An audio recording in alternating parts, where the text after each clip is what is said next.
Hello students, welcome to Drishti IAS. In this video, we are going to talk about the G20 Leaders Summit, as our Prime Minister Mr. Narendra Modi is all set to attend this summit, which is happening in South Africa, Johannesburg, South Africa. And this is the 20th G20 Leaders Summit. And this year's summit becomes particularly important because this is the fourth consecutive time that this summit is happening, this Leaders Summit is happening in the Global South. Right now it's happening in South Africa. So this is for the fourth consecutive time that it's happening in the Global South. So this tells us that Global South is finally getting its due share of importance. Global South consists of some major economies, some growing economies, developing nations, and they are finally getting their due share of importance, as such important summits are happening in the Global South region repeatedly. And this summit also, the Leaders Summit, G20 Leaders Summit, is also happening in Global South for the fourth consecutive time. So our Prime Minister is expected to take part in all the three sessions that are going to happen in this summit. And along with this, he will also take part in some bilateral meetings as well as a trilateral meeting of IBSA,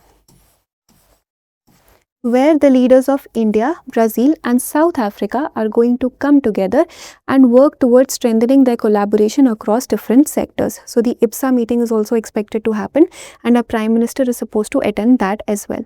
Now there are three sessions that have been planned for the summit and the Prime Minister is expected to attend all the three sessions and raise India's concerns in all those three sessions.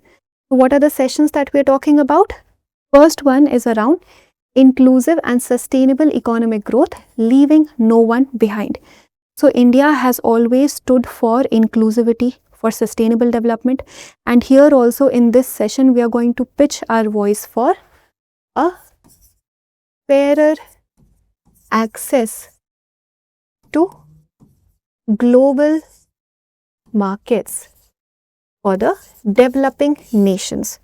So we want to raise our voice for inclusivity so that these developing nations also get a fairer access to the global markets, and also on reducing the debt burden, on enhancing our finance, trade, cooperation, role of trade, enhancing the role of trade, financing for development and reducing the debt burden. So these are some things that we are going to talk about in this session. Then we also want to talk about building a climate resilient economy. So dealing with climate change and also doing a just transition to clean energy, a more transparent, a fair transition to clean energy. So here we are wanting to build a resilient world, which is G20's contribution, disaster risk reduction, climate change, just energy transition, food systems, food security. All these issues will also be raised by India in this session. And then there is a session on the upcoming technology also, and there also India is going to raise its voice. So there is going to be a session on artificial intelligence and also on critical minerals, which is a very important area for the entire world right now, because we know that China holds the monopoly when it comes to critical minerals, and countries like India are wanting to diversify their options to strengthen the global supply chain. That is why we are also going to raise our voice for critical minerals, for the upcoming technology like artificial intelligence, and also for decent work conditions, for a fair and just future for all. So these are the three sessions that are going to happen in the summit, and the Prime Minister is expected to attend all the three sessions. Now G20 as a grouping also becomes very important for our examination. So very quickly let us revise what G20 is. So do you know how G20 was formed? There's a story behind it, that in the 97-98 there was a huge financial crisis in Asia, which was known as the Asian financial crisis. Asian financial crisis of 97-98. That is when the world felt that all the economies, all the major economies, they need to come together and they need to work towards reducing the harmful effects of the financial crisis and building a more stable economy. So in 1999, G20 was formed. India also joined G20 in 1999 only, but in 1999 this was formed as a macroeconomic Forum. Why? Because currently all these countries, all these major economies, they were focusing on solving the financial crisis by only looking at the economic indicators. So it was only a macroeconomic forum, because the participation that we see here was only of the finance ministers of the countries plus the central bank governors. The finance ministers of the countries plus the central bank governors were the participants of this entire grouping, and no leaders were involved, no national leaders were involved. The summit that we see right now is a leaders summit. The leaders of the countries are attending this summit, but in 1999 when this was formed, it was only at a macroeconomic level. This worked as a macroeconomic forum where the participants only included the finance ministers and the central bank governors, because they were wanting to solve the financial crisis by strengthening only the economic indicators. But then something else happened. A turning point came in 2008, where the global financial crisis happened. So during the global financial crisis, the world realized that it is not enough to look at only the economic indicators or solve only economic problems in order to solve the financial crisis. We will have to expand the horizon and look at non-economic factors also. Like we'll also have to look at climate change, we'll also have to look at health, we'll also have to look at public health, public education, sanitation, clean energy, security, food security.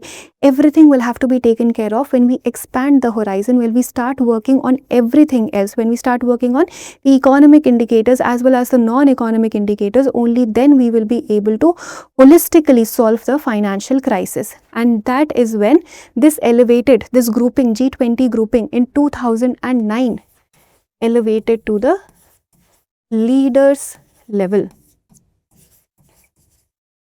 so that the leaders of all these nations, they can come together, they can participate, they can collaborate, expand the horizon and start working on both economic contributors as well as non-economic contributors. So this is the entire story, the history behind the building of G20. And if we look at the composition of G20 at the moment, so it has 19 countries plus the European Union plus the African Union. And G20 as a grouping becomes very important, because if you look at some of the other groupings, like we have G7, that majorly is Western dominated. So it has all the major growing economies of that time, and that is mostly Western dominated. All the major growing economies of the current scenario, because right now we are in a multipolar world. So all the emerging economies like India, they are not a permanent part of that grouping. So we are not getting adequate representation in the Western dominated blocks. That is why it gets very important for all these international groupings which have a larger representation. It gets important for countries like India to raise our voices on these international platforms and make use of such platforms, so that we can kind of counter the Western dominated blocks and have a more elaborate representation. That is why G20 as a grouping also becomes very important. And if you look at some data of G20, the representation, the kind of representation that it holds, so it constitutes of 2/3 of the world's population. So it represents 2/3 of the world's population. Economically also it is very important, because all these economies over here in G20, they contribute to 85% of the world's GDP. So economically also they are very important, and they contribute to 75% of the global trade. So that's why G20 grouping becomes very important, because it constitutes 2/3 of the world's population, 85% of the world's GDP and 75% of the global trade. And this kind of to balance all the other Western dominated groupings that we have, so that the emerging economies like India can also have an international platform to raise their voice. And if we talk about the administration of G20. So G20 does not have a permanent secretariat. It works on the Troika system. So Troika system is where the immediate past president plus the present president plus the incoming or the future president, they are going to come together. All these countries are going to come together and collaborate so that consistency can be maintained in G20's in agenda, in its meetings. So all this consistency can be maintained. So all these three countries, they come together, and this amalgamation or collaboration of all these three countries is known as the Troika system. So right now the participants of Troika are, for the past we have Brazil, the present is South Africa, and the incoming presidency is going to go to the United States. So the Troika currently constitutes of Brazil, South Africa and United States. These three countries are expected to collaborate so as to maintain the consistency in G20's meetings, in G20's agenda. That is why the system also becomes very important, and the entire G20 grouping becomes very important. And India is making good use of such platforms by raising our voices, by raising our concerns in the sessions, in the meetings that we have on these platforms. So that was all for this video. Right now our Prime Minister is on his way to attend the Global Summit, the Global Leaders Summit that is happening in Johannesburg, South Africa. Now, as always, let us practice a question for prelims. So this is an assertion and reasoning question. Assertion is the G20 expanded its agenda beyond macroeconomic issues to include climate change, digital economy and health.